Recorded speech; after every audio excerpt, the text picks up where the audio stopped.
Good evening. This virtual meeting of the Rutland, Massachusetts Conservation Commission is about to begin. I'm Peter Crane, the chair of this commission.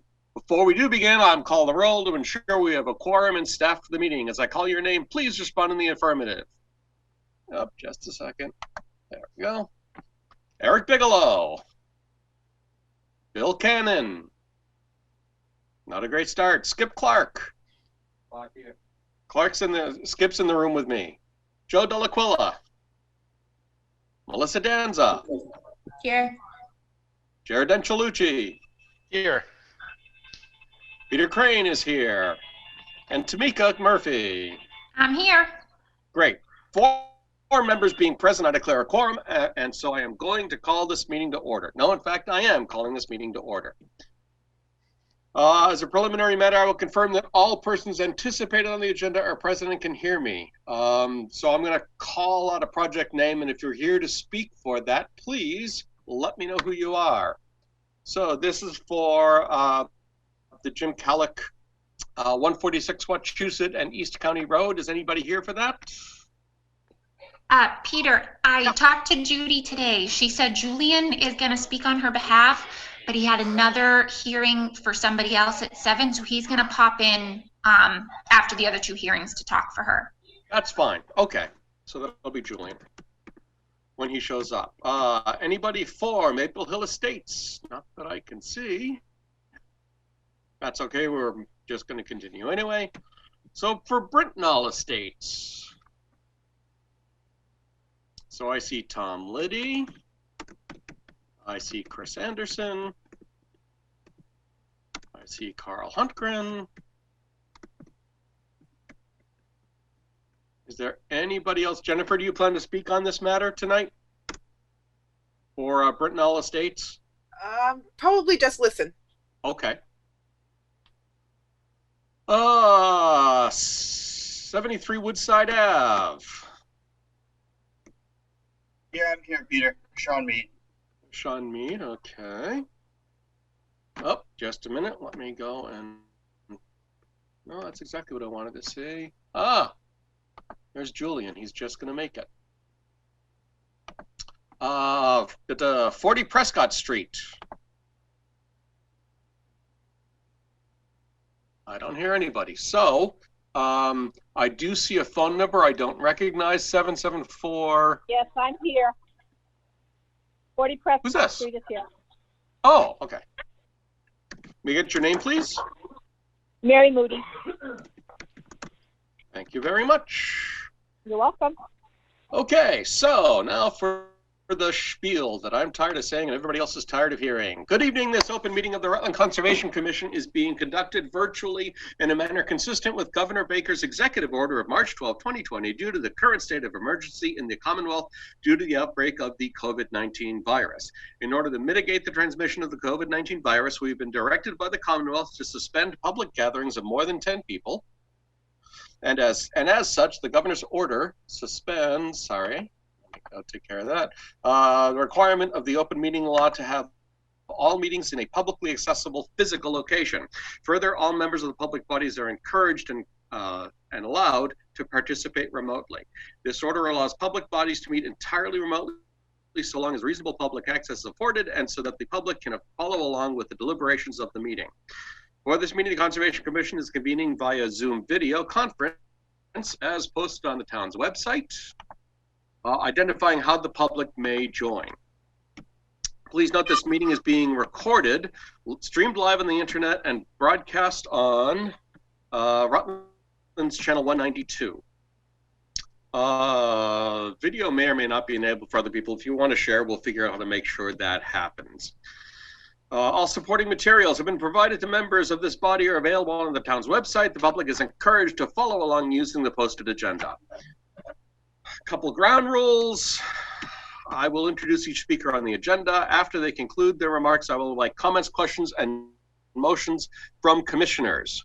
Further, please remember to unmute your phone or computer when you are not, please mute them when you're not speaking.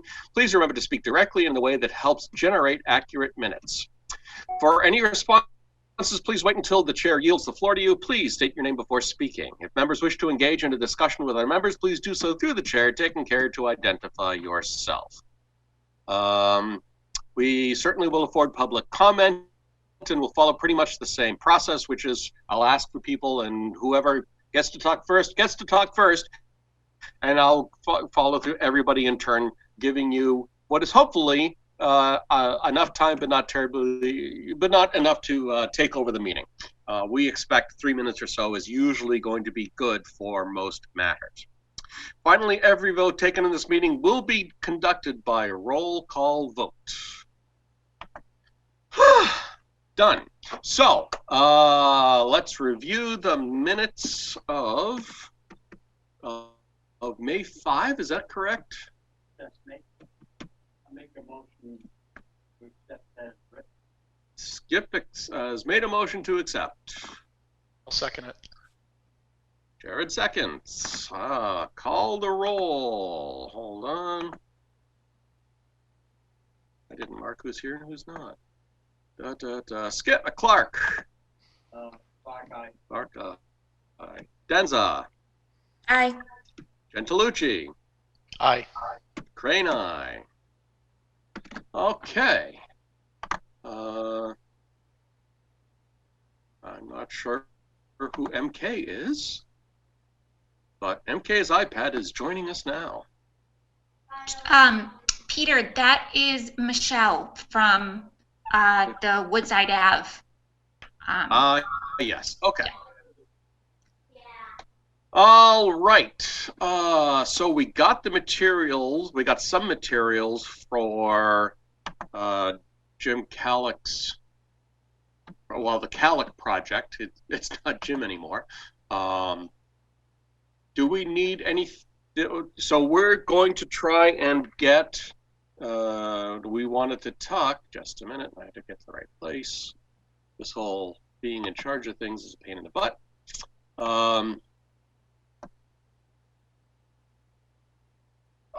I don't know if Julian, did you make it? Hello, I'm here. Hi, This is how you doing, Julian Julian? Vancouver. I'm here. Hey, this is your I don't second know Zoom how, meeting you but I made am. it to. I So this is for the order of extensions. Extension to the orders of conditions, right? correct. Are there any substantive changes to the project None. since we originally approved? None. Nothing. No change. Okay, so I have a question for the commission. Do we want to have a site walk to see if anything's changed in the last 3 years from a wetlands perspective? I think the hold up, I mean, I've kind of driven past them since the last meeting. I didn't get out because my knee was bothering me, but you know, I'm fine with just continuing them based on the fact that none of the project has changed. But I'll get everyone else's thoughts. That one right there. Oh, the phone number? Yeah. Okay, that's good. You should get. Yeah, that's the online, that's the meeting ID. That's not a phone number. We're trying to get Will online too. Okay. So Jared, do you have any thoughts on this? I'm okay with the extension without you know, reaffirming the wetland flagging. Yeah, I don't have any issue with that. And knowing that the plans, I see the plans, that the date hasn't changed, so the limited disturbance work is the same as it was when it was originally approved. So yeah, I have no issue with extending the order of conditions. Okay, then we'll take a fast vote to extend. We'll do one at a time, and I need a motion, and I need the motion to include that I can sign on behalf of the entire commission. How many years, Julian, do you think you'll need?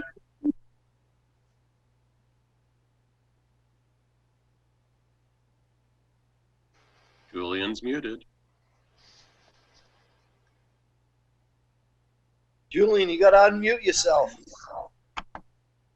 Here, let me see. Here if I can am. unmute him. Here I am. I'm There not you are. muted. I'm not muted. You're muted. 3 years if possible, just to keep the ball rolling for him, so he doesn't creep up on us, if that's possible. Am I unmuted? Yes, you are. Right. I heard 3 years, right? Yes, please. I'll move to extend the order of conditions for 146 Wachusett Street for 3 years and allow Peter to sign on our behalf.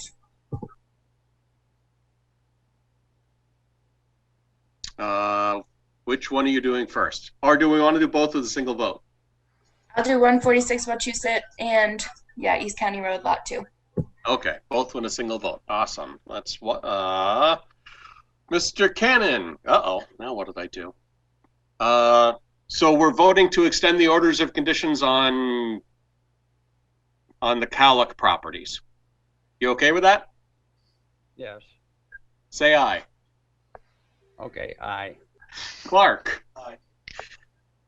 Denza. Aye. Gentilucci. Aye. Crane aye. Okay. Oh, wait, hold on. I don't think anybody seconded it. I only had a first from Melissa. Did I miss I'll it? second it. Okay, Bill's gonna second it? Yeah, and we'll pretend that happened before the vote, right? Okay. Okay. Having done that, let's move on so we can very quickly. I'm going to reopen the hearing for Maple Hill Estates lots 3 and 4. Do we have any reason to do anything except continue this? Because we're still waiting for DEP number, as I recall. Yep, I haven't seen anything come through yet. Hearing that, I'd like a motion to continue, please. Motion to continue. Skip made a motion. Second. Jared meant. Okay, so continue until June 2 at 7 o'clock. Okay, you got it. What's that? Oh, yeah. I said you got it. All right, roll call vote. Cannon. Aye. Clark. Aye. Denza. Aye. Gentilucci. Aye. Crane aye. Carries. Now it's time to reopen the hearing for the NOI for Brintnal Estates. Let me pull up. No, not that one. We don't want to see that. Just a second as I try and prepare myself. I don't plan to pull up everything that we did, but I do have pulled up the letter from Carl, so I'm going to try desperately to share my screen. Ugh. I'm going to try desperately and fail. You figured technology wouldn't be that hard for a nerd like me. All right, so having that, now let's bring forward this. And to make it wide enough again that we can read it. Okay, here we are. So, Clea, I saw you joined us. Is there anything you'd like to say on the matter? Other than what an awesome site walk we had the other day? Oh, yeah. It was awesome. No, I mean, I think, you know, we just, I don't know if Carl is attending or not. Yep, I'm here. He's Okay, here. so I guess we just, if we could just do it the same way we did it the last time, just go down and listen to what Carl's concerns are, whether we resolved it. I think if he reviews his letter, it would be probably the best way for me anyway, unless you guys have an objection. No, I have no objection. I was just wanted to make sure you didn't have anything else you wanted to say first. So, Mr. Hultgren, I'd like you to sort of take over, and I know that we've resolved a lot of these issues, so let's just go through them quickly. Sure, Joe. So just to summarize, we had a site walk on Saturday. We looked at the resource areas at crossing number 1 and crossing number 2. Those areas, there's flow going through them, but there's no defined bank. And so we talked about how do you meet stream crossing standards if there's no bank?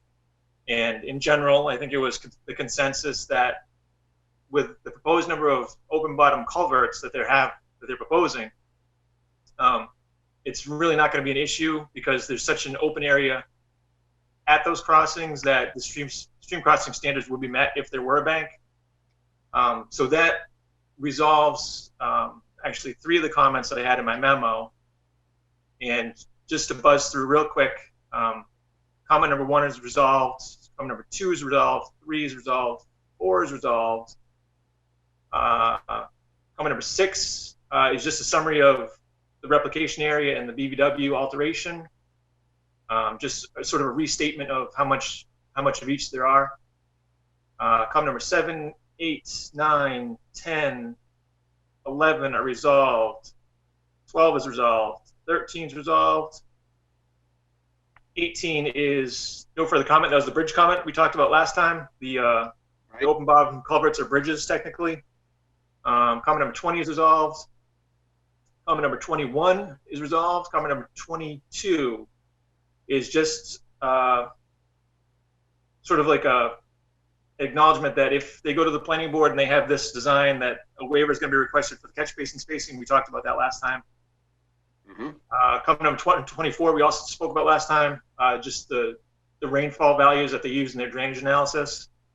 And so just real quick, a quick summary of the memo is when I issue a memo, usually there's a couple of iterations of it. If something gets resolved, I don't put it in the next one. So that's why the numbers skip from here and there. Yes. So the only thing that's I think the commission might want to pay attention to is at the very end of the memo, there's 4 items that you might want to consider if the application is approved. So just I'll run through those real quick. The commission may want to specify making supervision of the replication work by a wetland scientist and reporting a condition of approval. That was comment number 9. The commission may want to specify the timing of the replication area construction as a condition of approval. That was comment number 10.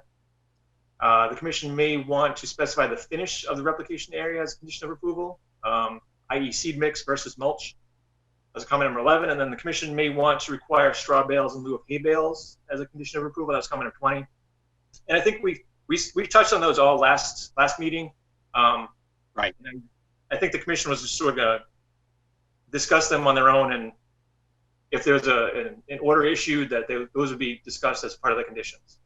Right. Okay. Yep. So, thank you for that. That was a very nice synopsis of it. I want to ask so on the sidewalk were me and Jared and Will Cannon. So I wanted to open it up to the other commissioners to see if you have any questions about the sidewalk or what we observed or the resolution to the questions. I just want to start with the whole stream standards thing and knock that up or down one way or the other. So Skip, do you have any questions or comments? He says no. So Melissa, how about you? I can kind of guess what came out of the stream bank question, but yeah, I think going over that, kind of what the consensus and discussion was, would be good. Okay. I will let, no, I'm going to let Jared do it. Instead of me speaking the whole time. Lucky him. You don't like hearing your voice all the time? I have to go get a throat lozenge before the day's through.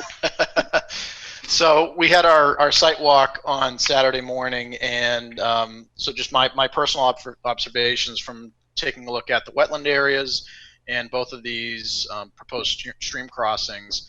Stream crossing number 2, I believe that was the first one we looked at, which is the larger of the 2. 4 open bottom culverts are proposed for that one.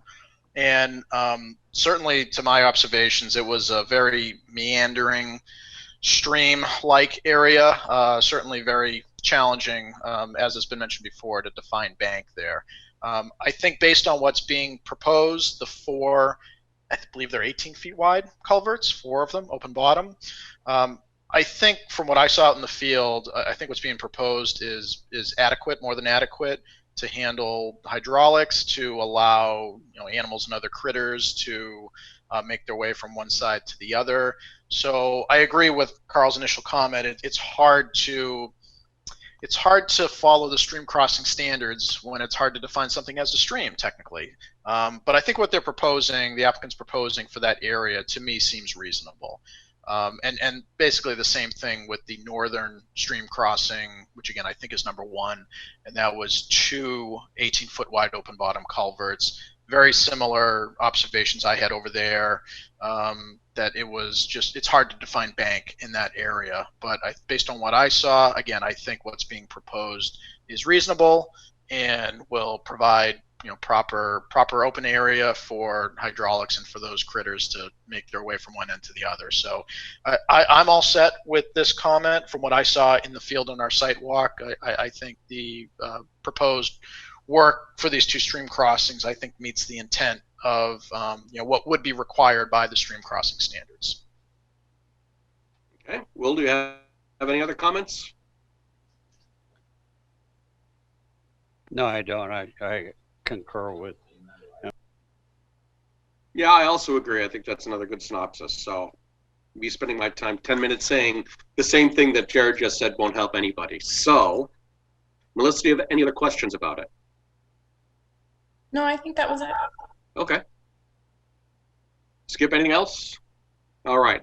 I believe that we consider these issues not a problem for this submission.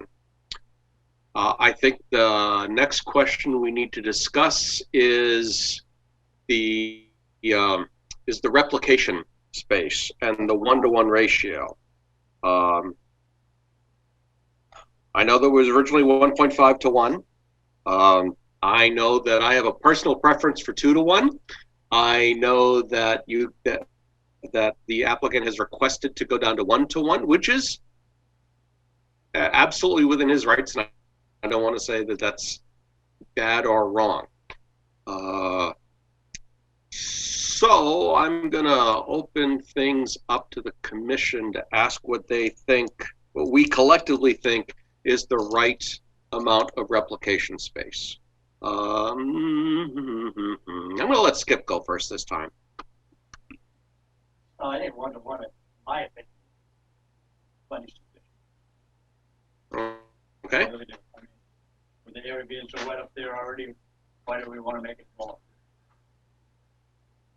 Okay. Did everybody hear that? No. I No. didn't. I didn't. Skip basically said 1-to-1 is fine, and it's so wet up there, adding more water and more wetland space isn't going to help, if I may summarize. Yeah, did a very good job. Thank you. Okay. I'm good with 1-to-1. Will's good with 1-to-1, all right. Melissa. What made it go down again, the ratio? I know it was about the crossings, but what exactly changed that made the usable area decrease? Want me to answer that? Please, Clee. Okay, so I had 10,000 square feet of wetland fill approximately prior, and we had a few meetings out there, and you know, the DEP was not happy with that amount of fill, and the Army Corps wasn't happy with that amount of fill. So what I did was I added, I believe, 3, maybe 4 18-foot bottomless culverts, which saved 5,000 square feet of wetland because, you know, underneath the culverts, and filled less wetland there. And at the same time, you know, those wetland, those cost a lot, those bottomless culverts. So and so do replication areas. They cost about $14 a square foot, if I'm not missing my guess. So I asked if I could reduce it to 1-to-1 because of all the changes that I made in the cost, number one, and we've got as much wetland left open now as before. That's all. That's why. Okay, thank you. Yes, it's all coming back to me now. Melissa, do you have any thoughts on the matter either way? Yeah, so I guess based on that, yeah, I think, you know, given that there is less square footage being altered, you know, like the 1-to-1 is more reasonable with the decreased numbers of the BVW alteration. So I think as long as it's done correctly, and maybe we have like the monitoring agreement making sure that the replication areas survive in the future, then I'm fine with the 1-to-1. Okay, Jared? So generally speaking, I'm always a big proponent of having a ratio higher than 1-to-1, maybe 1.5 or 2-to-1, like you mentioned, Peter.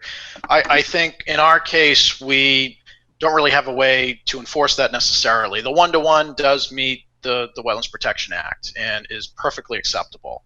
I think this is probably a bigger conversation outside of this project and would relate back to, you know, potential town wetland bylaws and regulations where we could maybe implement something that's a little bit more stringent. But in this case, I agree with what's been said. 1-to-1 meets the WPA with the reduction and acknowledging that there's been a significant reduction, 50% in the BVW fill from the previous design, as well as the addition of the culverts, which are not inexpensive. So I think that's that's all moves things in the right direction. So again, I don't see a way that we could really enforce anything more than 1-to-1. Plus, I think in this case, with the changes that have been made and the reduction in wetland fill, I agree with the other members. I think 1-to-1 in this case is appropriate. All right, I guess it's my turn.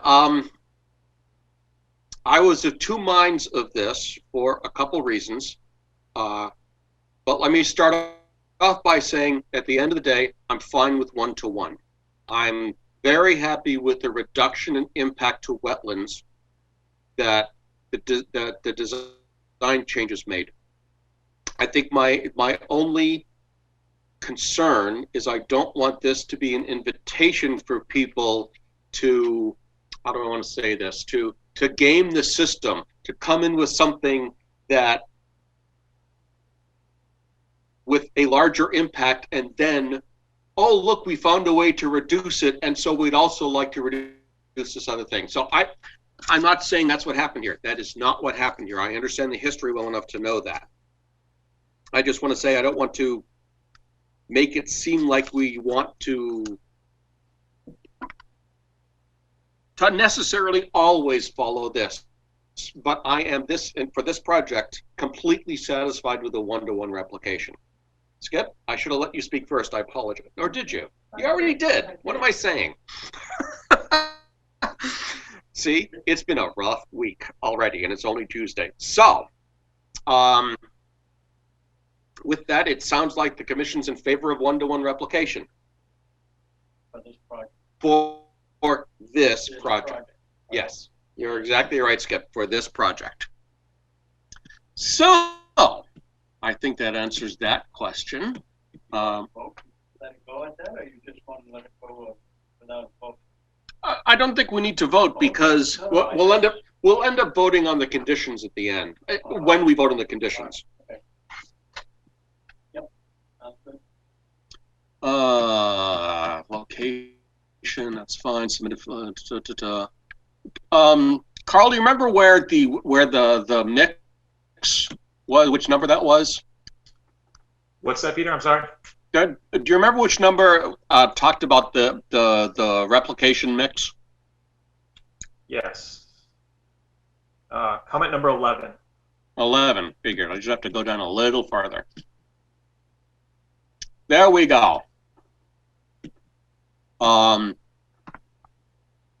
I think that we did not resolve this at the last meeting. I don't remember anyway. So if somebody can tell me we talked about it and we were happy with it, then I'll just stop now.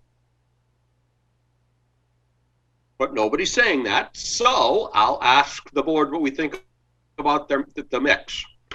And we also want to talk about the timing. That's the other thing we need to talk about. But let's just start with the mix itself. One at a time. I'm going to start with Jared this time. What do you think about the proposed mix? I'm trying to remember, so the original seed mix, Carl, you had suggested maybe using a weed-free mulch cover. Did we determine if the original proposed seed mix is a requirement of the other project permits? I think the 401 water quality cert, is that a requirement of the water quality cert? I'll let Clee or his consultant speak to that. I'm not sure about that permit, to be honest with you.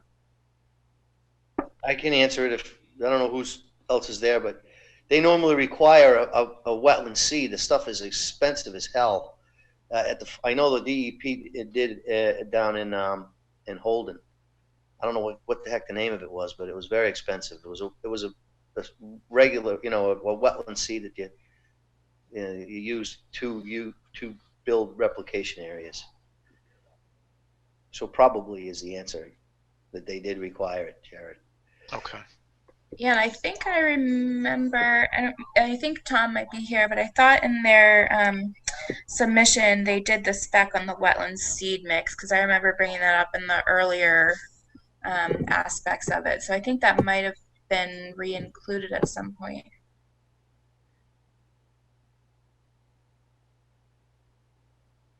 Yeah, I believe that was.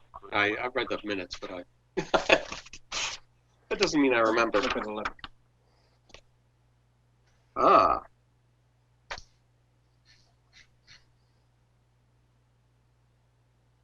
Right, exactly.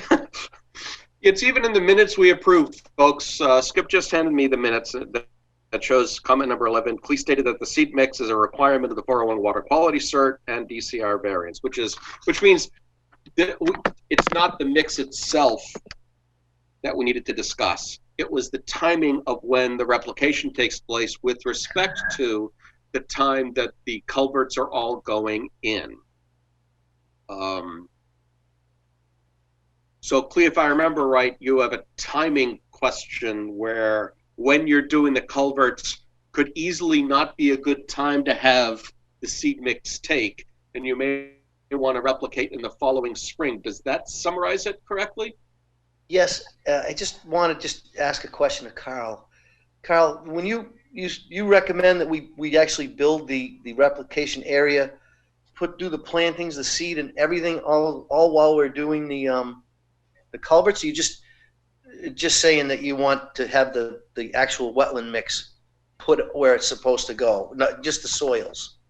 So with respect to timing, it's a suggestion to the commission that once the wetland filling takes place, they might want to consider having the replication area done shortly thereafter, just so there isn't a deficit of wetland on the site for a period of years until the project is over. You know what I mean? So once you fill it, replicate it as soon as you can, and that way there's the same amount of wetland on the site.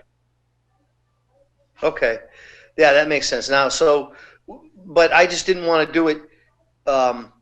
I didn't want to do the plantings until the springtime. You know what I mean? You don't want to do it in August when it's just going to die off. But as far as and the spreading and doing the wetland seed and things like that, if I can spread take the soils out when I do the culverts, when I'm doing the filling, we're going to remove the soils, that wetland soil we're going to use for the replication area.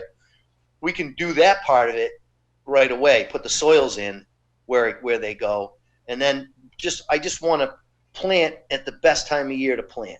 That's all I was saying. It can be 6 months, it can be 8 months, but I mean, for example, we just finished the wetland crossing in Holden, but it's springtime, and we did the replication area, planted it and everything, because this is the best time for it to grow. And that was just Chris Lucas's suggestion to do it this time of year. That's all I was saying. We can condition it as such that, that the restoration areas be planted in the immediate next growing season after the crossings are put in. So they are, we stipulate that it's done, right after the crossings are completed, but obviously, making it so it's the growing season. Does that make sense? That's exactly what I was thinking.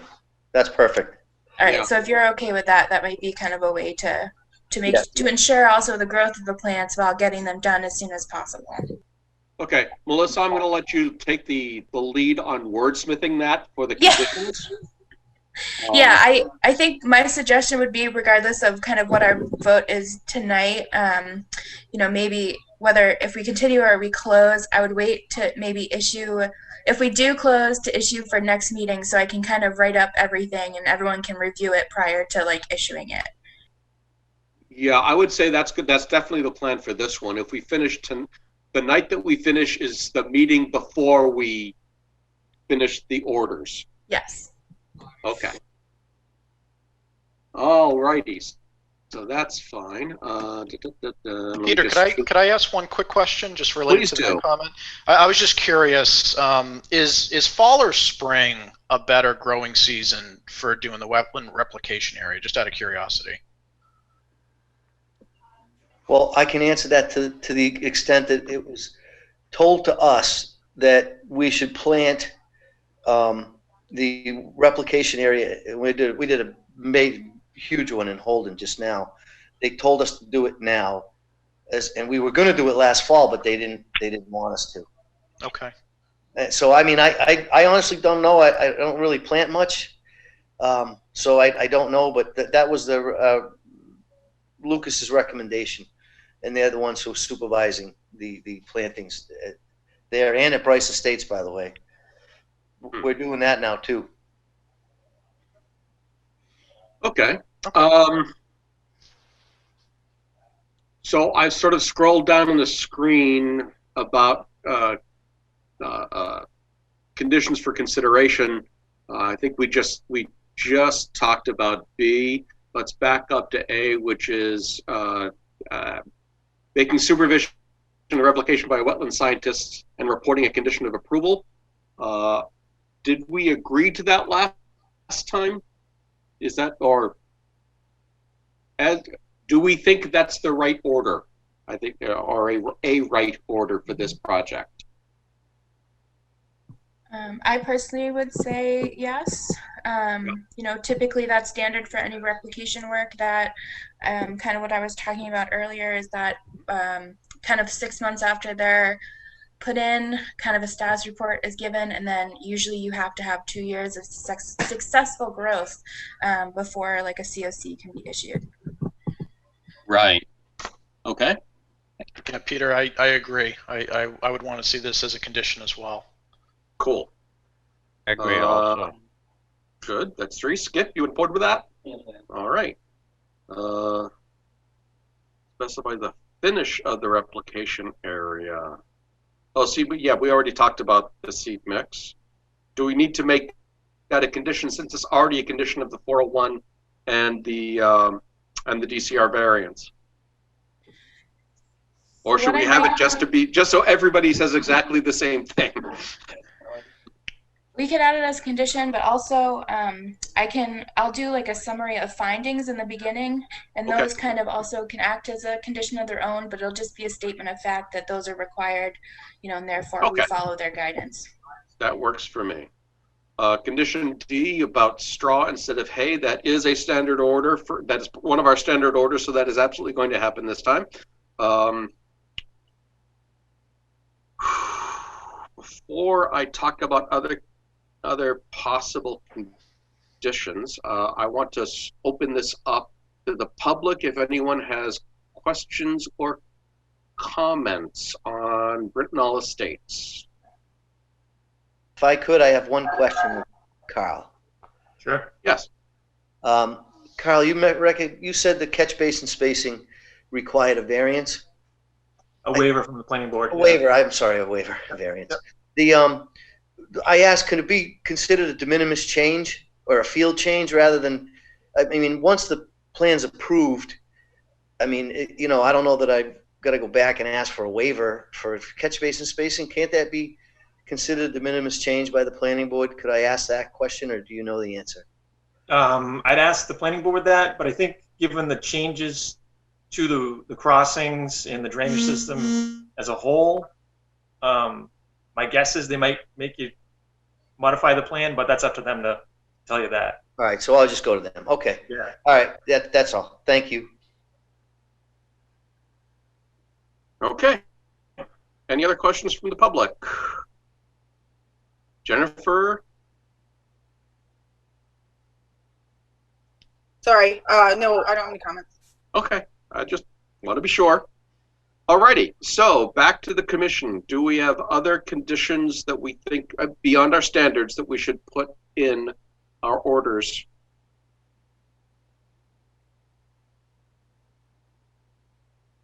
I think they're standard now in our conditions, but I have to double check. But just about the NIPDs, Yes. just being a copy given of the approval submitted NIPDs permit and the construction general permit, and then reports being copied to the commission. But I think that's pretty standard now for our subdivisions.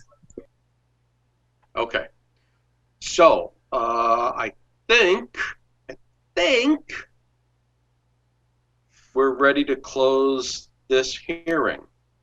Unless there are other questions, I'll give the commission a couple seconds here to think it through. Is there anything else we should talk about before we close this hearing?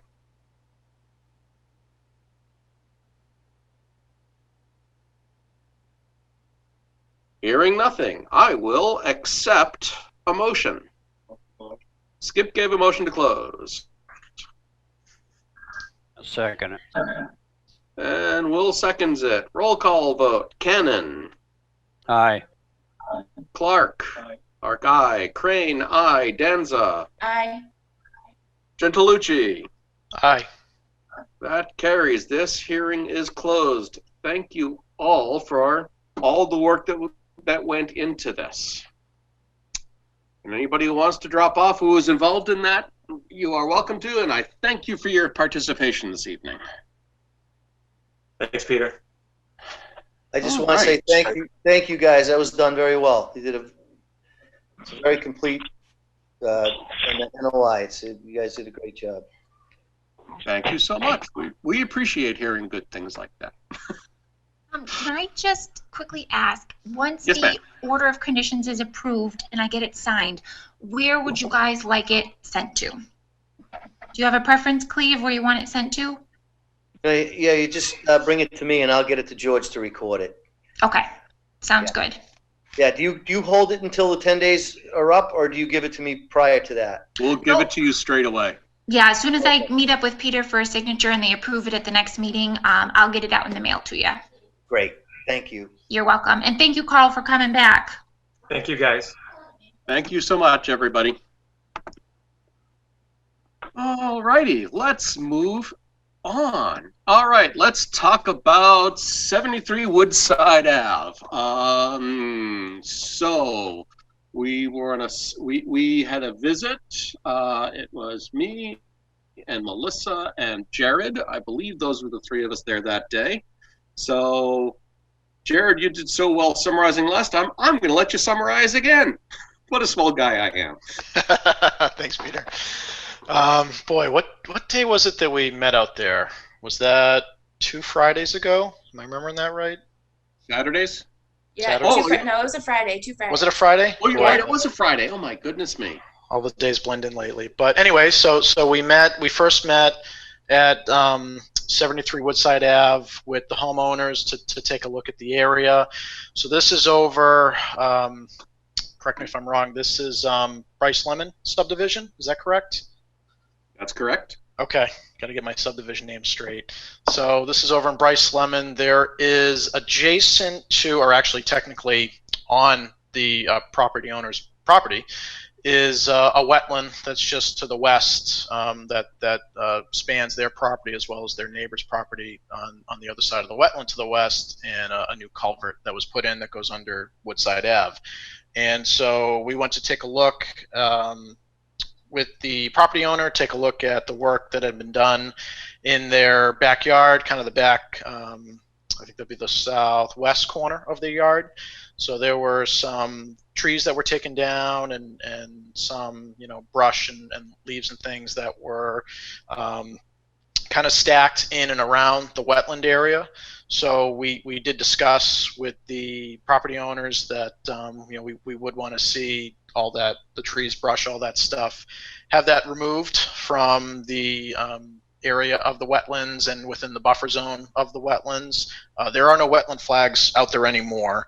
And that was something that we talked about as well, is that the actual limit of the wetlands is a little unclear. It's relatively easy to see where the water level is and all that, but there are no flags out there anymore. They were done many years ago, and as always, they never seem to last very long. So so that was kind of a quick summary of what we, or at least what I saw, based on my site observations. We also talked to the property owner about some potential work they might want to do in the future, and just let them know that anything they are thinking of doing, just reach out to us, let us know what you're thinking, and we can help guide you for any sort of other requirements, filings, things like that you may or may not need to do.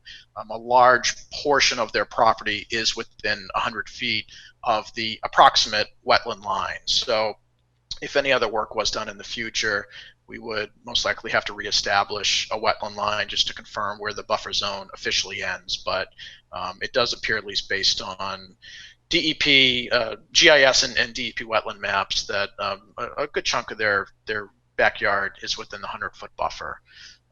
So that was the first part of the site walk, was meeting with the property owners at 73 Woodside Ave. And then we also walked over and met with their neighbors abutting their property on the south side. I believe it's 70 Charnock. I'm going to get the street name wrong. Charnock Hill Road or Charnock Road. And met Charnock Hill, you're right. Charnock Hill, okay. And we also met with the property owners there as well, just again to kind of summarize our site walk and our meeting, and hear their concerns. And one thing I forgot to mention, but I should mention, is we also took a look at the culvert that goes under their driveway, 60 Charnock Hill Road.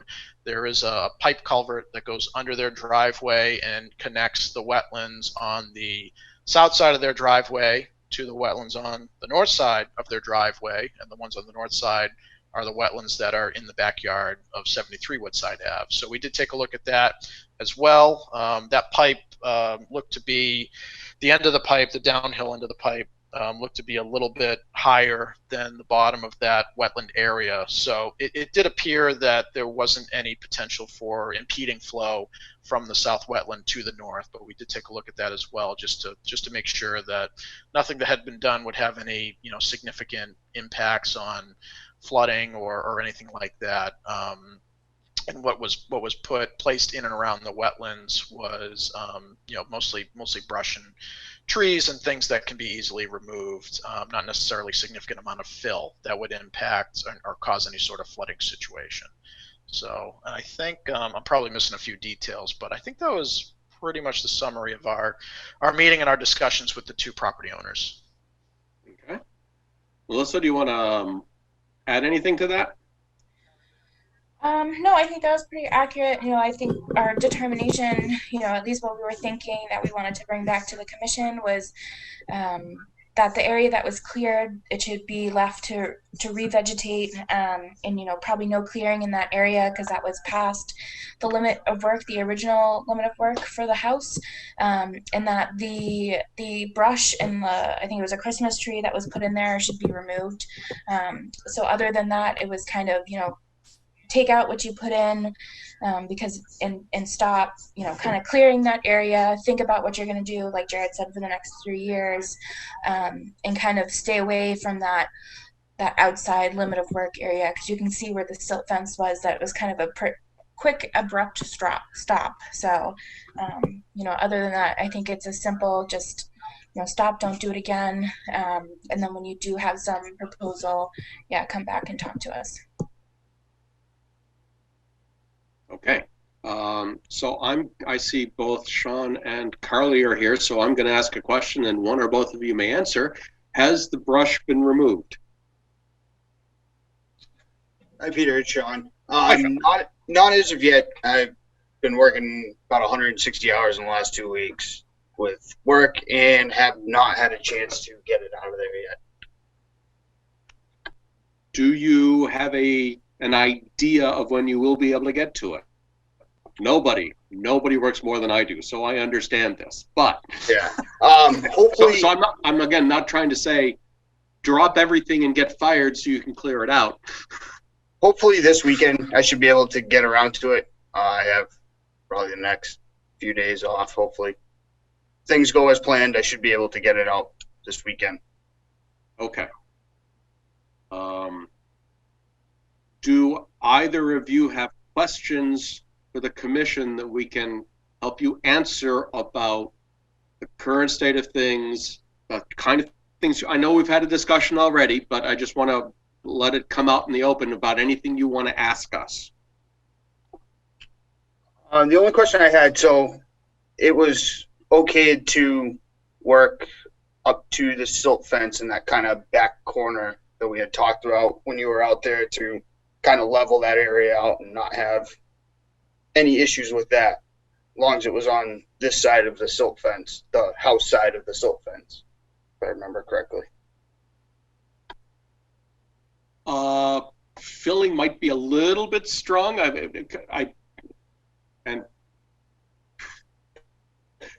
Yeah, leveling is probably a good word to use rather than filling. Skip just suggested that, and that's a much better verb. I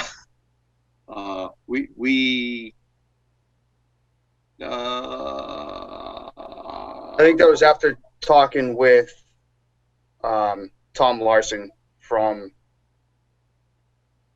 Martelli Construction. I think right. that was that determination, kind of being able to level that area and make it a little more usable. As long as you're not bringing it up by don't bring it up by a foot. No, not at all. Just kind of getting rid of level the whole area out. Yeah, getting rid of that sudden drop off that was there from the construction. Right. Okay. Melissa, do you disagree with what we just said?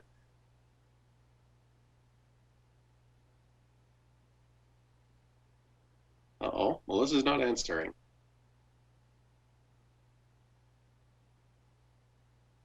Uh-oh. I wonder if we lost somebody. Well, we still have a quorum, so we can continue on our merry way. Oh, there she is. I'm here, sorry. So I was just wondering if you had any disagreements with what I said. It went in and out. It's don't fill so much. Leveling is good. Leveling, okay, I should say. I would say, think about, I'd kind of want to look, at what the amount of leveling would be first, and the extent of it. It was just getting rid of that sudden drop at the edge where the grass. Right, okay. Into the area. Just that very minimal area, just spreading that out and pushing it would be okay, I think. Okay.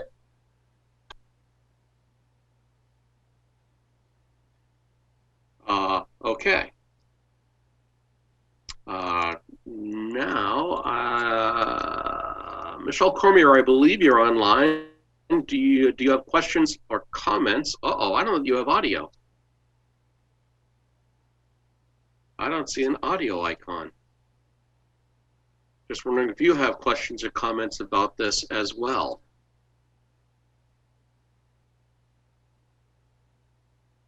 Oh. Hi, can you hear me now? There you are. Yes, good. Hi, can you hear me now? There you are. Yes, good. I don't know why it's... And with an awesome echo. We do. And with an awesome echo. Okay, no, I think we're good. If everything's going to get taken back out of there, I think we're good. Okay, great. I think what I want to do is have a follow-up in, I don't know, next meeting. Let's give them an extra meeting because work is tough. So let's 2 meetings from now, which is in 4 weeks. I just like to get back together to make sure that everybody's satisfied with what's going on, okay? And what we'll do is we will put you early in that meeting so you don't have to sit through a lot of other stuff. Sounds good. That sounds good to me. Okay, great. Anyone have anything else on this matter? Peter, just to confirm, that would be our June 16th meeting. Is that right? Yes, that's correct. Okay. Oh, that's a 3 Tuesday month. We get a week off. Oh, that's true. Oh. I'm sorry, I'm just thinking out loud because I have to worry about because that's the end of June, which means the beginning of July. I have to watch out for 4th of July and stuff like that in our schedule, but I'm not going to worry about that now. So yeah, the June 18th, please. Okay. Then we'll move on. I think we're all done with this topic.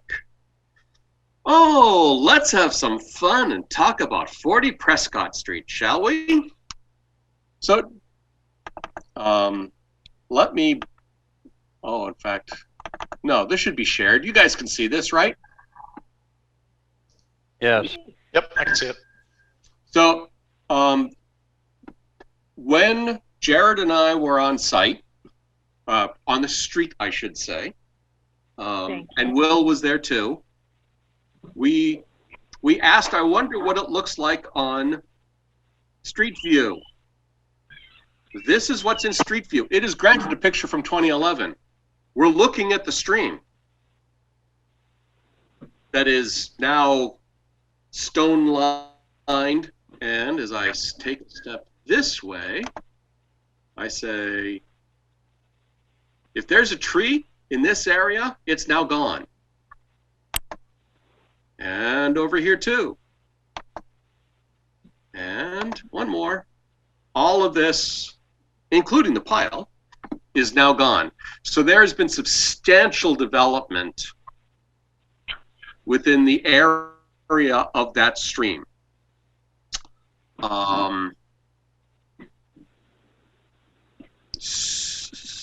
Will, why don't you take a little time and explain what you saw when we were there? All right, I saw a stream that had been drastically improved. The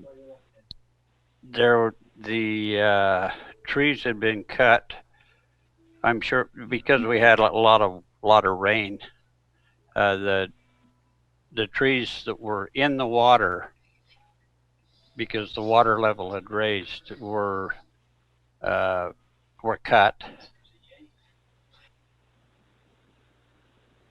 Several times when I drove by, the stumps of the trees were actually in the water.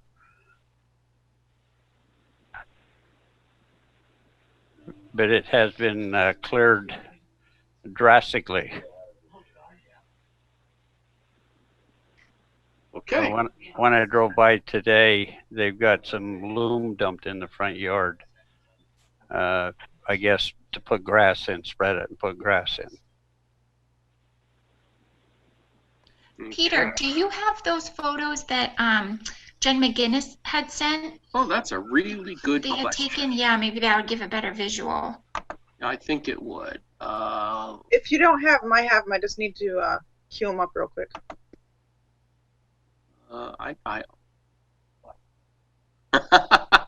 Skip saying it's got black and white photos here. Ah, there we go. Give me just a moment and they will come up. Okay, I have to take them off this screen and put it on this screen. Come on.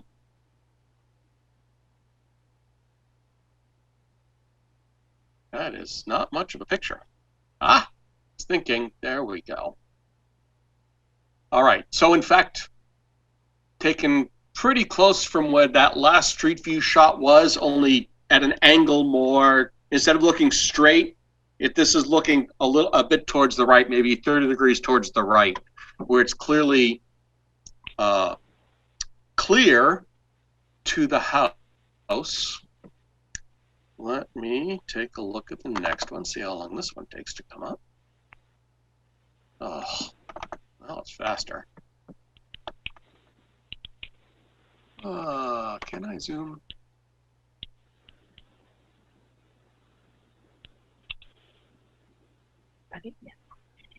I don't see it. So this is looking straight back. You can actually see these stumps. This is what Will was saying earlier. These stumps that you see here are actually underwater. Well, excuse me. The root systems are in the water. Or they were when we went out, and that was Saturday, this past Saturday. Let's go to the third shot. Can I explain a little bit of what I heard about this property? This property, I guess, is like 4 acres.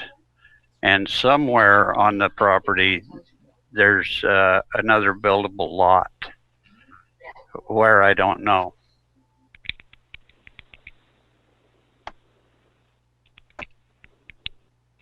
When can I comment?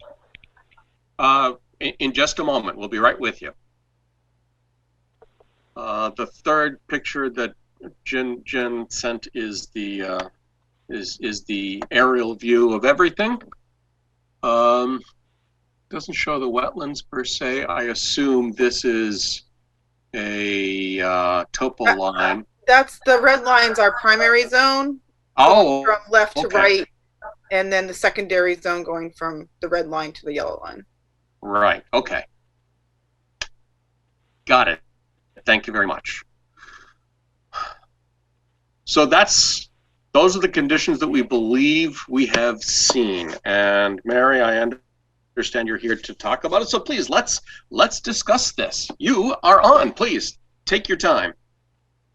Okay, my name's Mary Moody, and I don't have the Zoom. It would not go on my phone. The first thing you talked about was the stream and all the trees that have been removed. The trees that have been removed were dead, or as you said, their roots were in the water, and I was led to believe by a certified tree cutter who does this for a living that they could, because of their height, which was over 95 feet tall, fall onto my house. And the stream, I have pictures from 1982, the year after I moved here. The stream was wide open, and the only improvement other than the removal of the brush and the trees and the overgrown, whatever that vine is that is invasive to everything and takes everything over, the stones that have fallen into the stream were taken back out of the stream. That's all. I have pictures of a perfectly beautiful running stream. The town has, in the time that I've lived there, put a runoff from the houses across the street and the street itself. And there's now, instead of just the one culvert, they have a culvert that comes from the street, Prescott Street itself, and all the salt and sand and everything that goes into the drainage up the street now runs into that stream as well. All I did was have the trees cut down that I was told needed to be cut down because they were either dead, and I have pictures of some of the dead trees, or they were so tall they would blow onto my house. Trees on the other side of my house were actually on the garage roof and around it, and dead trees. The tree in the front, I had a beautiful oak tree, and I cried because when I found out they cut that down, I had a temper fit. Not really, but as an adult, I had a meltdown, and they showed me the picture of the inside of that tree, and it is completely rotted. It was horrid. It's a wonder it didn't fall down sooner. It barely had an inch of ring left around it, attaching it from the sides of the tree to the base. The only things I've done is to remove the trees that I was told were 95 feet tall or dead. I live by myself now. Wayne was killed in an accident at a job site a year and a half ago. And I have no desire to be in that house and have the winds like it was on Friday and a few weeks ago blow one of those trees over onto my house. My grandchildren are there. It's for safety that I did that. But as far as doing something to fix the stream up, we just cut the trees back, and then we picked up the stones that had fallen into the stream and put them on the side. I do have pictures from 1982 that I can show you the stream. And as far as the buildable lot, yes, there used to be a barn on my property in the back. That's now water. We had to take the barn down when it started falling into the water.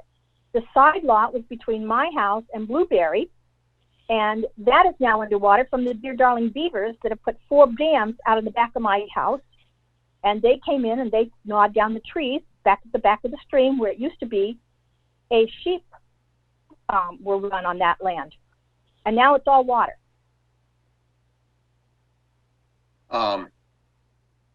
Yes, we were told somewhere along the way that beavers have made your property very different than it used to be. I'll say that.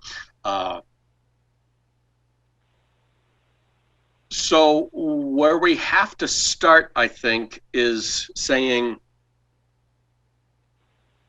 you're supposed to come before the Conservation Commission to get permission to do any of the work that you did when you're inside an area of jurisdiction. And this is where, well, you can't see this. It's those spaces that starting at the stream and going out, well, at least 100 feet, perhaps 2, and even perhaps 4 under certain conditions, 400 feet, all need to get clearance to make sure that they're done in a way that protects the wetlands. We're not saying you would not have been allowed to do the work that you did, but the commission gets involved to make sure that all the work is done in a way that's going to help protect those wetlands. And since nobody on the commission, go ahead, I'm sorry. No, finish. No, since nobody on the commission was notified in advance of this, it all took us quite by surprise, shall we say. And things. But I have no knowledge that I had to tell you that on my property, my own, that I paid taxes for the last 40 years, that I can't cut trees down. Not if they're too close to a wetland. But that's not a wetland. That's my property, and the beavers. Your property, part of your property is a wetland. But I didn't buy my property as a wetland. That came from the beaver who invaded it. The stream that runs through it. The stream that runs through it makes it a wetland.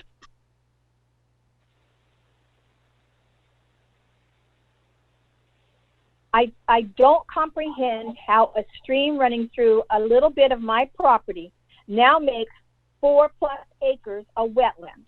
It was not deemed a wetland when I moved there because it wasn't wet. I haven't hurt a beaver. I haven't broken up a dam. I haven't done anything like that. I used to have a sellable, buildable lot. I no longer have that.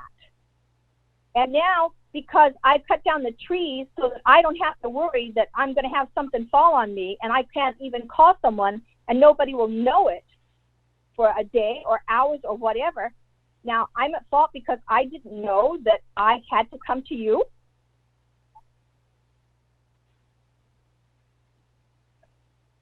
Yeah, I skips over there saying the tree service guy should have known better, and I have to agree with that. Oh, somebody else is trying to come in, but I don't know who it is. That's all right. We'll just admit.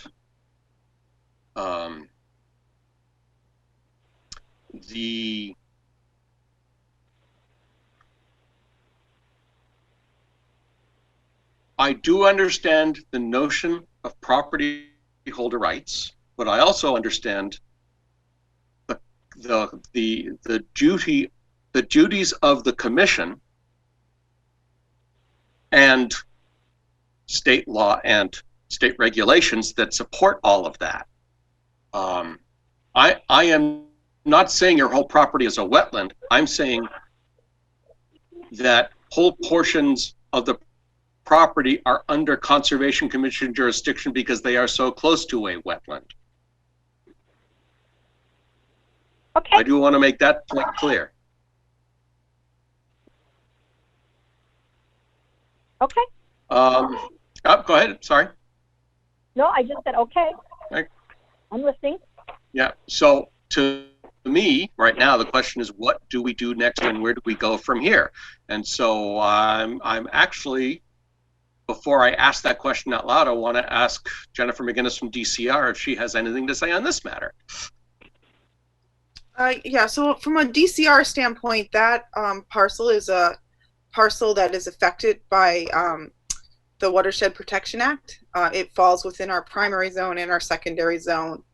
And before work such as that should have taken place, they should have notified DCR for a decision on our part whether or not the work could take place, and if it could, what environmental measures should have been taken to ensure that the water quality going into the stream and into the wetland was protected. So at this point, we would like you to contact our office to get a determination from us about the work that was done and how to go forward from here. Okay, what do you call going forward? The only thing that I have planned is to put this brass back that was destroyed, and that's all. Okay, yeah. So we'd have to have you file with us, and for one of our analysts and planners to take a look at what work was done and if there was any impact on water quality. Okay. Okay. Do I have a number to call you? Yeah, I can give you a phone number to reach me, and either myself or Alan will reach out to you. If you want to take down that number now, I can give it to you. I will. Okay, it's 508 Mm-hmm. 882 882. Yep, 3636. Extension. Yep, extension 1602. My name is Jennifer. Okay. And we're all working remotely, so if so I won't be there when the phone rings. So just leave a message, and like I said, either myself or Alan will give you a call about how the filing process works. We'll probably want to go out and do a site walk, and then take it from there. Okay. Okay. Thank you. So Mary, I just want to point out something that's going to be very unobvious to most people. There are actually two different sets of regulations here. One is the Wetlands Protection Act, which is what the Conservation Commission deals with, and one is the Watershed Protection Act, which is water flow and drinking water, and that's what Jennifer and the DCR are concerned with. And you happen to be in the unfortunate position of being sort of in an overlap between these two spaces. Okay. Now, your wetlands, is Jennifer still on the telecon? Yeah, I'm still here. Okay, what can we do about the beavers to bring that water down? Well, the beavers is a whole nother issue that has to do with, one, the Conservation Commission, and two, the Board of Health, and whether or not there's a threat to property. So that's not something that I can deal with. There's lots of state regs that go into wetlands. My part is the drinking water, because that stream and those wetlands feed the Ware River intake that sends water to Quabbin, which is then sent to Boston. So I'm concerned about the water quality from a drinking standpoint. Okay, I'm lost. It goes into the Quabbin from here? Yep, there's an aqueduct underground in in Barrie, at the, we call it Shaft 8, it's where the MWRA building is, right on Route 122. There's an underground. Yeah, I know what you mean. Huh? But from here to there? Yep. Believe it or not, that water flows from there all the way down to Barrie, and then goes into an underground aqueduct that we send to Quabbin Reservoir. And then from Quabbin, we send it underground to Wachusett out in West Boylston, and then from there to Boston for drinking water. And all those beavers and all the crap they have, it's okay to be in the water? Well, that you get into I know, but you believe it or not, sedimentation in there is much more of an issue than the beaver's crap, so to speak. We do test the water all throughout the system, and we do that bi-weekly on Tuesdays, and then sometimes after big storms and stuff. And there are beavers we take care of if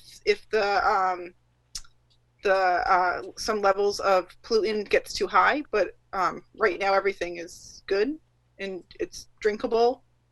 So but yeah, so we are concerned with the trees act as a filter for water quality, and it shades streams to keep the streams cooler for fish. We're concerned with, obviously, if there was any change in the drainage pattern, so we want to make sure the water where it naturally would go into the stream or the wetland still goes that way, and that the flow hasn't been diverted by grading, etc. So I'm not saying what you did wouldn't have been allowed. Again, I'm looking at photos that was brought in from one of our staff members. I'm looking at aerials, but either way, there would have to be a filing to look at the project. Okay. All right, I understand what you're saying. Yeah. Yep.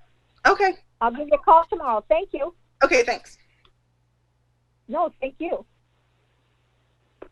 All right, Mr. Peter, where do we go from here?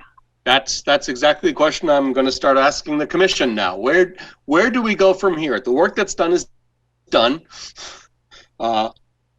So, who do I want to start with? If you come out and look at the stream, you will see that the stream has not been changed whatsoever. A million years ago, after we first moved here, we had a big storm, and it washed tons and tons of silt through the culvert that's not the culvert that's there now, and it left kind of like a little, I don't know if I want to call it not a barge, but a sandbar in the middle of what used to be a giant pond area that was there when I moved there. All of the rocks are still there, and the silt that came through covered up one side of that pond area, and you can still see the rocks from where the stone wall was on the opposite side where it's all filled in. The rocks are still there that was quote unquote our little bridge, and then we have another set of rocks that we use to walk across, but no water has been dammed up or diverted or anything in any way to that stream whatsoever. Oh, I would agree that it's not dammed up at all with the amount of water that I saw running through there. I grant that what I saw was just after a day after a very heavy rainstorm, which is why there was so much water. But I agree, there is no impediment to the water today that I could see anyway. But we've never done anything to change that. The stone wall and what I want to say, the way the stream is the way the stream was when I moved there in 1981. We haven't touched anything. The only thing we did do was to clean it up to what it was when we first moved here. Mm-hmm.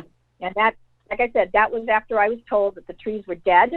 And you can see the trees. I'm sure you saw the dead trees that had fallen over the stone wall from the other side, and some of the other stuff if you were out there, because I know it wasn't all cleaned up. But the trees on the opposite side of the stone wall, which is the property line, they're dead and falling all over the place out there. And the trees that we took down, like I said, were dead. So, just tell me what I need to do next, and we'll be doing it. So Melissa, how do we move forward? What's our next thing for us and her to do? What's our what? What's the next right thing for us and her to do?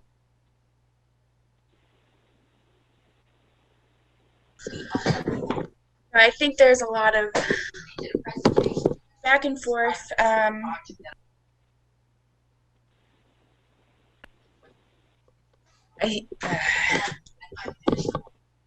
not sure.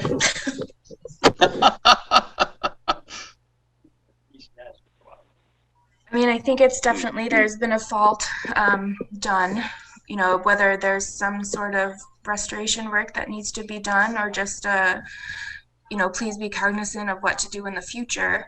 I think DCR has their own avenues to go down. I guess it's really a decision of if the commission wants anything in replacement or because of this has been done. Right. Okay, what would you call replacement, though? That's what I don't understand. Well, that's where it's difficult, because given the site, what necessary area you have, whether it's just kind of some planting of some native trees or bushes or plants, something to enhance the area, to take away. I'm sorry, go ahead. I don't mean to interrupt. So it's just to enhance the area that, or habitat that maybe was taken away. Well, I do plan to put more trees back in, and not a lot, but trees. And of course, I'm going to put more flowers and shrubs back in. There's one big area, I'm sure everybody noticed this big, huge thing in the middle of the yard, and that's all of my flowers that I put away there every winter, and then I take them back out in the summer and kind of spread them around, but they're perennials. And so I want to be able to put more perennials in. And like I said, I know that there are going to be several trees replanted, but not anywhere near the amount that I had, and not as close to my house as they were. And I think that's something that we need to, discuss and take into consideration. What would be the best benefit to the site and the kind of the wetlands and resource areas there. Okay. And we can discuss this when you call me back after I leave a message tomorrow? That's with Jennifer for DCR, and Watershed. That's not Conservation Commission. Yeah, Okay, I'm yeah, I sorry. know it's confusing. I'm kind of hijacking their meeting just because it's easier than me calling you directly without knowing who you are. But yeah, the two, although I would like to think Rutland Conservation Commission and DCR work well together on a lot of projects, you know, we are two separate agencies with two separate sets of regulations and basically two different goals. You know, we're looking at it from a drinking water standpoint, and although that is something that you guys take into consideration, you're also looking at flood control, wildlife habitat, you know, et cetera. But it is two different things. So if you just contact me at DCR, we can steer you in a way of what we would like to see done. And Okay. I'm sure that, you know, we would definitely be in, you know, make sure that it's also okay with the commission. Okay, who do I call at the commission's office, or who do I call to speak to so that we can get together too? That is a more difficult problem than I like to think about right now. Email is great for these situations. Yeah, that's true. That's true.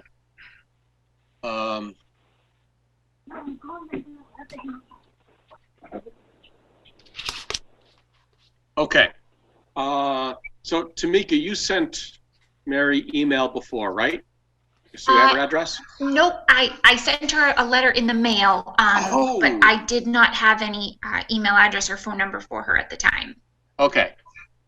So Mary, Tamika is our admin, and she is invaluable to us and a good initial point of contact for the public. Okay, I'm sorry, So- but I did not hear the name. Tamika Murphy. Okay. Mary, if you go to the town, Peter, I'm sorry, I didn't mean to interrupt That's okay, you. please do. If you go to the town's website, and you look under boards and commissions and you click on the Conservation Commission, my information is at the top. And so if you click on my name, that will allow you to send me an email, and then we can communicate that way. I kind of communicate on behalf of the board in between meetings. Okay. Thank you. You're welcome.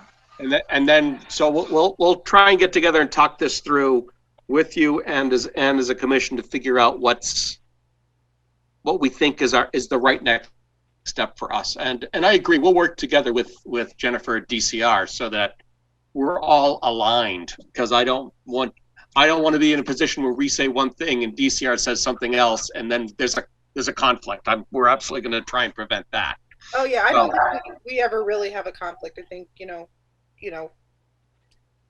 if anything, you guys are much more strict because you have to look at so many other, you know, standards for wetlands than we do. Right. But I'm sure that, you know, we can resolve this, and we'll keep the commission in line, or not in line. We'll be in line with. I don't keep you in line, so I delete that from the record. No, we'll be in line with the same goal. Somebody's got to keep us in line, right? It's a long night, and I have this little dog that just like stepped on the keyboard, and all of a sudden everything flipped on my computer. So anyways, but yeah, the challenges of working home. But yeah, I am also not in the office. So if you leave that message and I don't get back to you right away, do not think I won't. It's just we're all working remotely during the COVID issues. Okay. Yeah, I'm at work every day, so if you give me a call on my cell number that I'll leave, that would probably be the best way to get in touch with me. Absolutely. Either I will call you or Alan will. He's our planner at DCR. One of the two of us will get back to you as soon as possible. Okay. Thank you. Okay. So Mary will email Tamika, and we'll start setting up a contact through that. You'll talk to Jennifer, and Jennifer and we shall also talk. Okay. All right, great. Okay. So I think that's all we're going to do on this tonight, unless somebody else has anything else to say or ask. I do. Yes. Is it okay to continue putting the loom in my yard so that I can get grass back?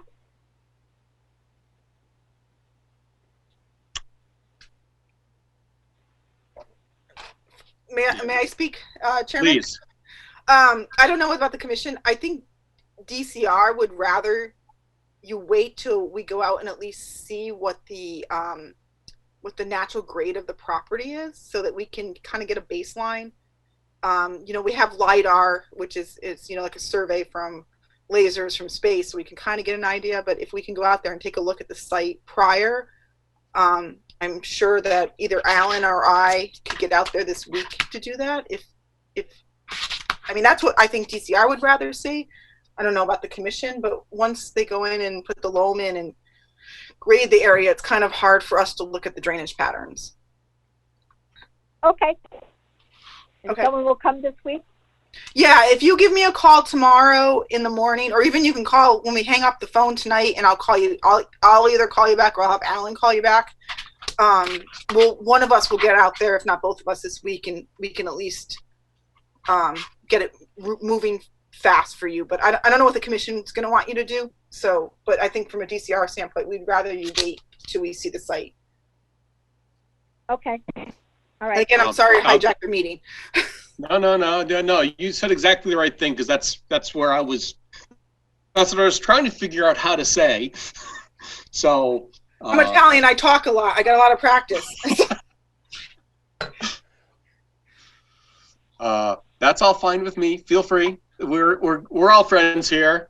So Mary, you're going to hold off on the loom until you can talk with DCR and they can come on and visit. So since we looked at it from the street, the commission, we have a good idea what it is, what the lay of the land is right now.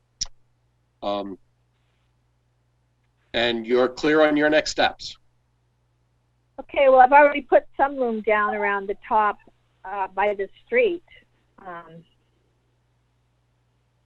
But, you know, it's nothing that's going to run down into the pond and make a mess or anything. So, but I do want you to know that that's there. Right. If it's there now, just make sure it stays there. Okay. All right. I do want to say something else that Jennifer mentioned, bring it back up again. To deal with beavers, the first place you need to go actually is, and I'm sorry to appoint you to another organization, but it's the Board of Health. Okay. They're actually the first stop on any beaver trail. All right. That's better than the answers I've gotten in the past. Oh, okay. Yeah, if you go on to DEP's website, and you kind of Google like beavers on my property, there is some great handouts and kind of like a process spelled out of how to go through the Board of Health for that. Okay. Okay. Yeah. Nope. I'm sorry. I don't mean to say yep and be snippy. No, you're not. It's late. We're all tired. Yep. No offense was taken. Thank you. Okay, right, so I totally think, get it. great, thank you very much. I think we're done with this topic for the evening. Thank you. So we're going to move on. So thank you, Jennifer. Thank you, Mary. I appreciate you both being here. Yeah, I think I'm going to sign off for the night. I heard that and the Brintnal estate stuff. So I'm done for the night. Okay, thanks. All right. Thank you for letting me interrupt your meeting too. My pleasure. Jen. Good night. Killy says good night, the little dog. Ah, nice. Good night. Okay, so for the commission, I have another topic that's not on the agenda, but something I was thinking about tonight. I wanted to get the commission's opinion on starting at 6 o'clock instead of 7 o'clock, at least during our virtual meetings. We'll talk about when we get together physically, assuming we ever do get together physically again. We'll talk about that in the future, but I wanted to get the commission's feeling for, do you think you want to keep going at 7 o'clock, or would you rather start at 6? I can do 6 when it's virtual, at least for now. Okay. I'll have to see once I'm in Southborough. I don't know if my vote counts, but I'm good with that. Yep, your vote absolutely counts. You're our lifeline. Thanks. Will, did you try to say something earlier? Yeah, I did. I'm good with 6. You're good with 6. Jared? Yes, same here, Peter. I'm good with 6. Okay, Skip? No, eight or 9 is better. He wants to start at 8 or 9. Jolly Joker. Be the That's only 8 or one 9 in there. the morning, right? Okay, so I think, Tamika, we're going to start at 6 o'clock in 2 weeks. Sure. And that's what we're going to do for, well, we'll try it for a couple of meetings and see how it works for us. And if it does work well, then we'll keep going. And when it comes time to go back to physical meetings, we'll worry about that then. But that's not going to happen for a few months, I don't think. Okay. Next month, you think? Oh, yeah. Could be. You can have them now. Not enough chairs, enough room to have a We- regular meeting. If it's only us. Yeah, but If there's have them public. wait out there and come over after that. All right, so that's that. Do we have any other business before the commission tonight? Peter, the only thing I just wanted to confirm was that everybody saw my email that Denise Child had sent to Julian regarding 134 Wachusett Street. Oh, that's a good point. I, in fact, have that email up. Just a second, and I'll bring it up so everybody can see it. If I could find my cursor again. No.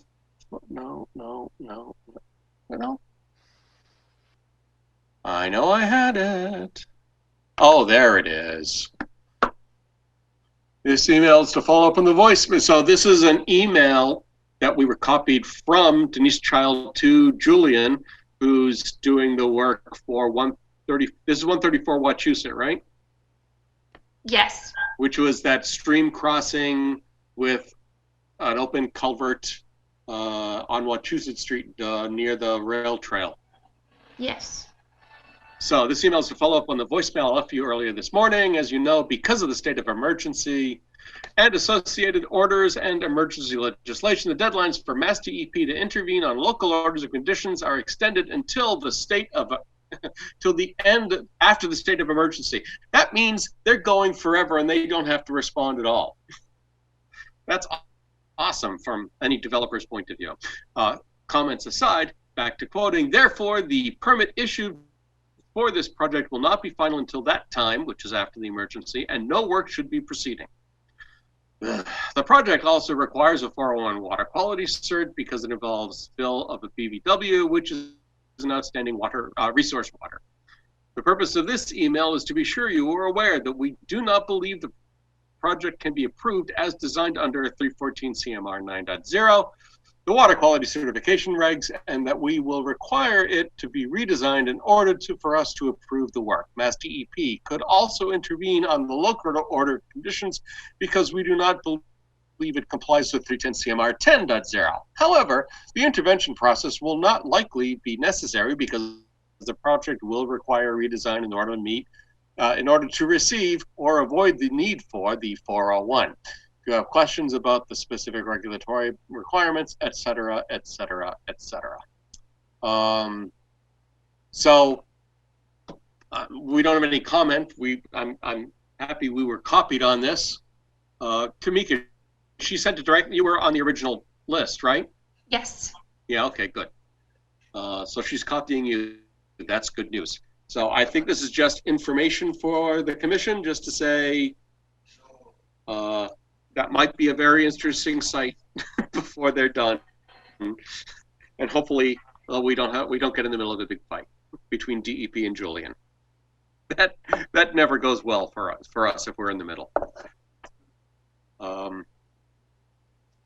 So anybody have any other comments or questions about that? Not me. Okay. Moving on. Is there, again, anything else? Any other business before the commission this evening? We have a motion to adjourn from Skip. I'll second. We have a second from Jared. Okay, let's do it backwards this time. Gentilucci. Aye. Crane, aye. Clark. Aye. Cannon. Aye. And I missed Ms. Melissa in the middle. Danza. That motion carries. We are closed. Thank you all very much. This is not as bad as the 3 hour last time.